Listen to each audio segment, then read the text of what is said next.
18/1/2026 বাংলা মতে 3 তারিখ। মৌনী অমাবস্যার শুভ তিথিতে আমাদের বাড়িতে মা আসার প্রস্তুতি চলছিল তখন।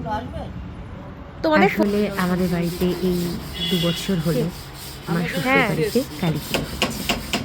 আগের বছর হয়েছিল, তখন আমি ছিলাম না, আমার তখনও বিয়ে হয়নি। এই বছর প্রথম কালী পুজো আমার শ্বশুর বাড়িতে পালিত হচ্ছে। আমাদের শ্বশুরবাড়িতে এমনিতে 12 মাসে কতশো পার্বণ লেগে থাকে তার ঠিক থাকে না। আমাদের নিজস্ব মনসা মন্দির আছে, সেখানে পুজো। কালী পুজোর পরের দিন আবার আমাদের আছে বিপত্তারিণী মায়ের পুজো বাড়িতে। তো মা আসছেন, যেটা কাজের কথা, তার জন্য সেজে উঠছে ছাদ, তার জন্য সেজে উঠছে গ্যারেজ ঘর, সমস্ত বাড়ি জুড়ে সাজো রব। বাড়ির মানুষেরা তো ব্যস্তই মা আসবেন বলে, তার আহ্বানে যেন কোনো রকম ত্রুটি না থাকে। আসলে বলে মায়ের পুজো মানে, মা কালীর পুজো মানে বাড়ির মেয়ের বিয়ের মতন করে ভাবতে হয়। আমরাও সেটাই চেষ্টা করেছি।